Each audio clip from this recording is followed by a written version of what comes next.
know, if this lasted 5 years, we'd be blessed. Yes. It's like 30 years now, and we could keep going indefinitely. But that's not what this is about. This is about being grateful for what we have and knowing when it's time to leave, really, you know, graciously and gracefully.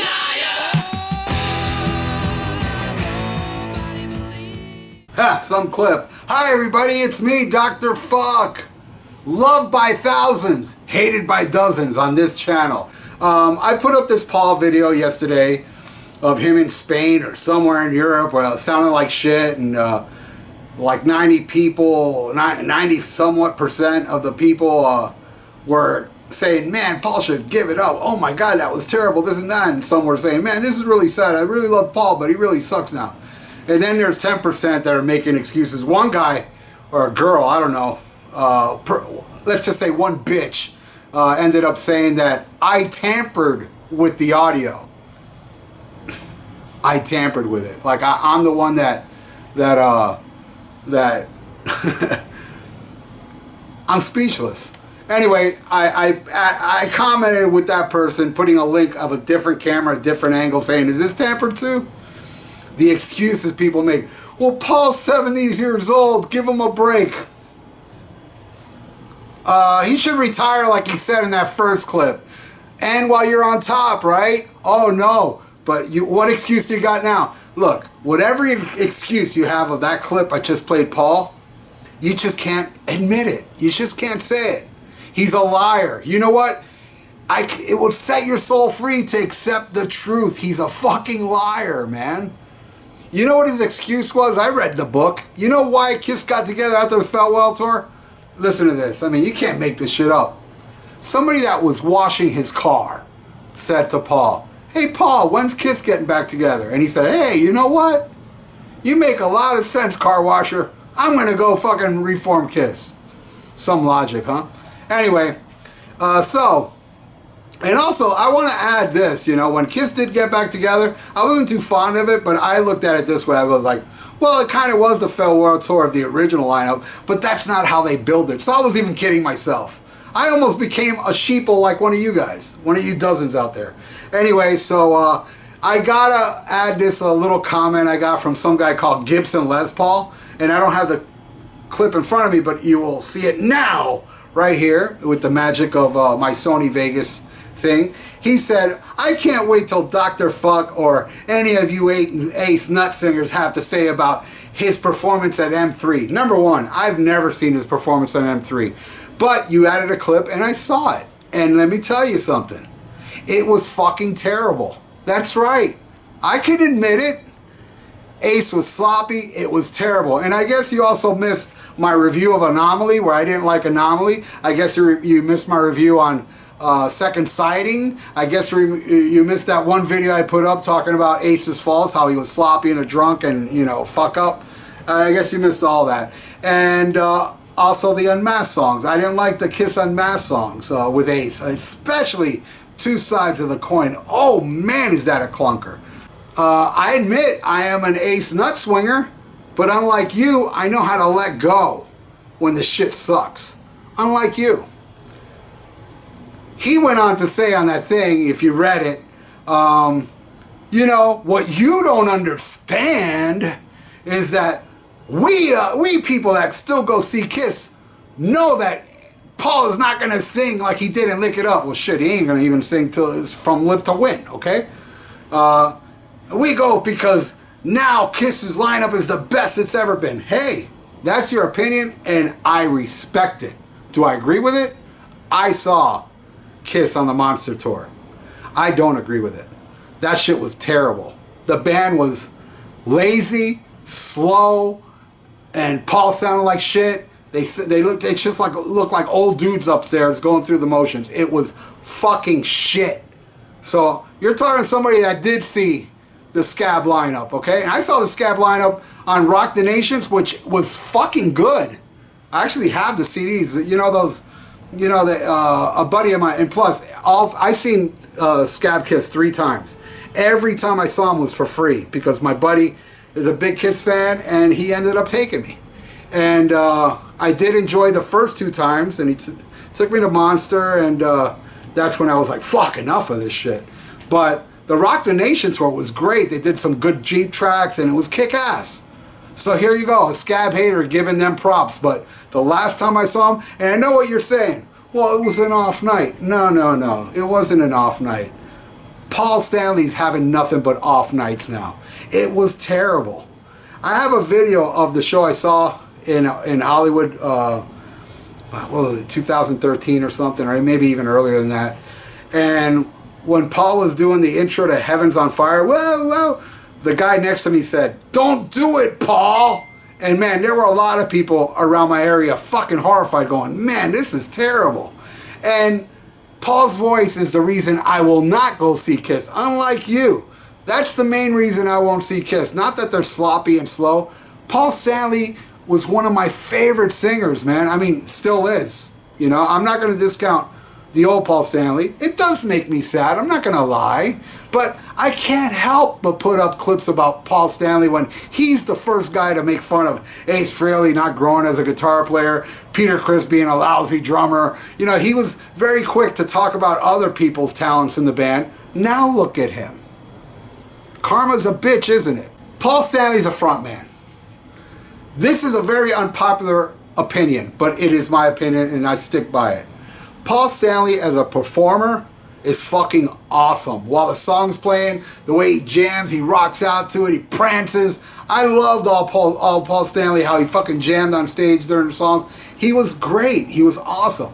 But as far as like his raps between songs, in my opinion, he's one of the worst, if not the worst.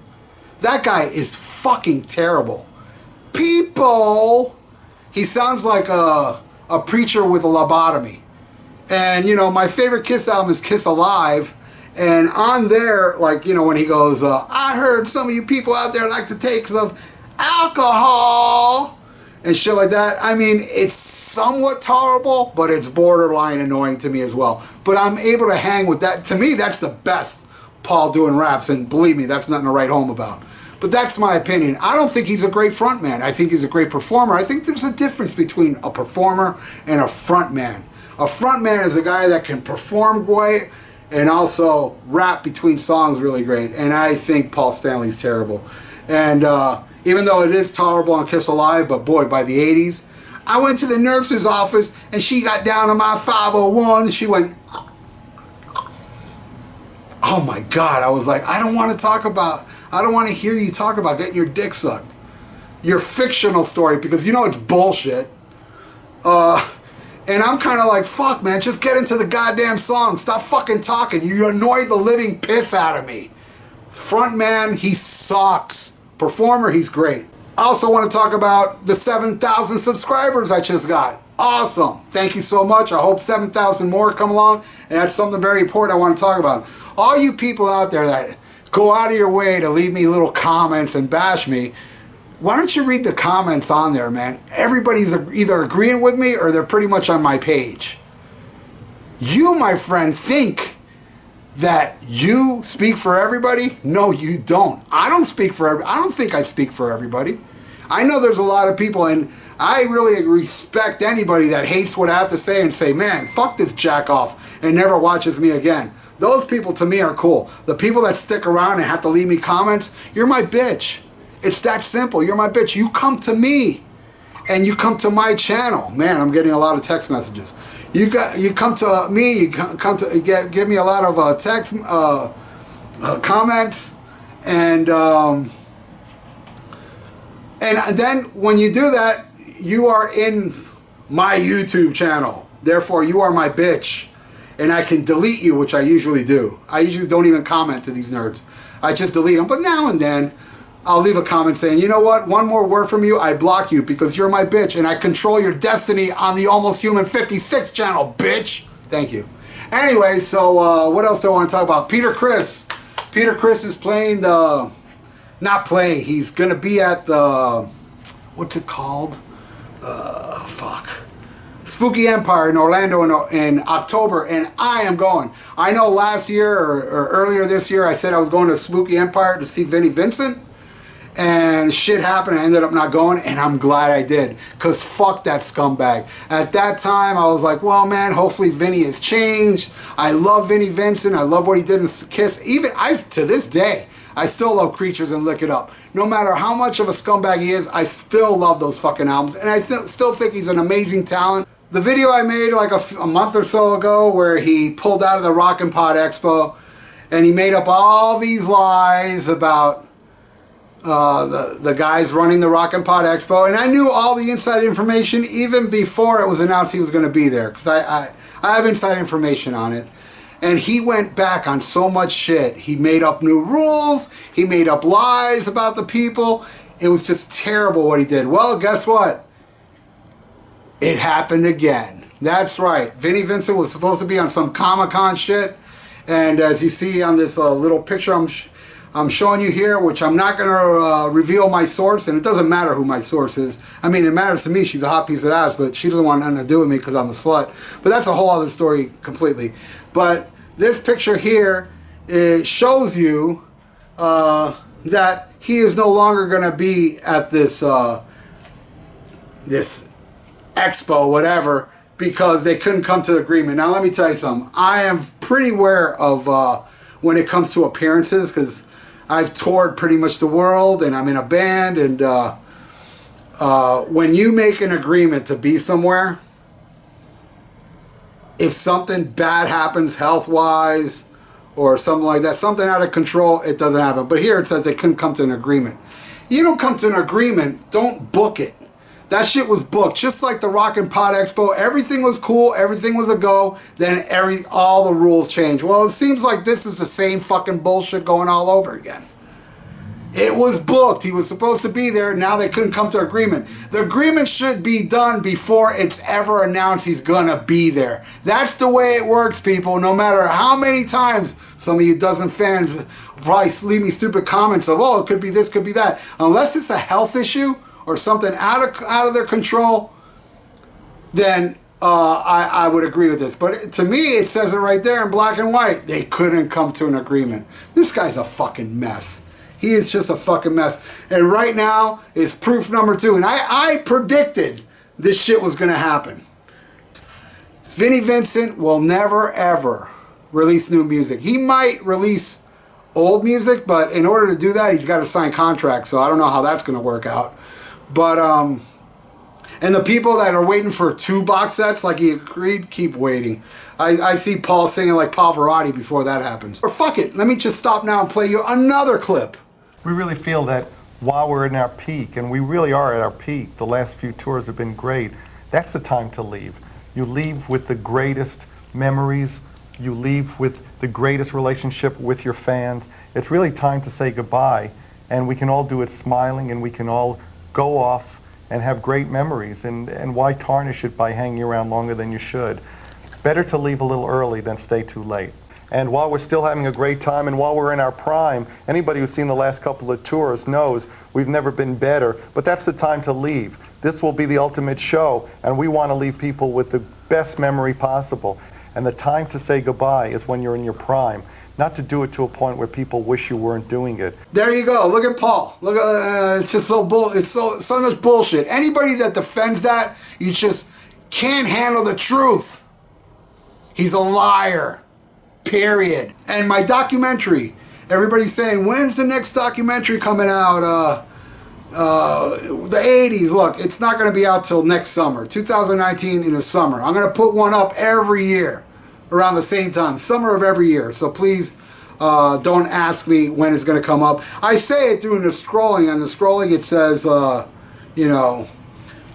coming in 2019 part 2.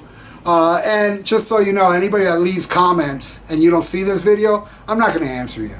I'm just not going to answer it, because I'm getting that question a lot. And I really do appreciate it. It's up to, what, 64,000 people now? Amazing. Also, 2019, I will be reviewing the Kiss, the Gene Simmons Vault, all discs at once a month. So this channel will be kind of active next year, unless the hand of Lemmy comes down and strikes me down. But, and what else do I want to talk about? I think that's pretty much it. So, all you defenders of Paul out there, go see Kiss, especially if you've never seen Kiss live ever. I'd highly advise everybody to go see Kiss if you've never seen a Kiss tour, because this will be the last time you get to see Gene sing good with the Kiss logo behind him. And what else? And that's it, you know. So thank you all. Thank all 7,000 subscribers out there. Thank you all for watching this. And I'll leave you all with one last clip of Paul lying. People think that we're doing this for an effect. This is the real deal. We're not trying to pull any punches. We want to make sure that you understand that we're doing this for the fans. This is the farewell tour. This is not a game. There will be no other. Yeah, farewell tour, and then they wink. But we've never said there would be a farewell tour. We've never played that game before. We're serious as a heart attack. We're going out there to do this for the last time, and we mean it with all our hearts. Well, we lie all the time.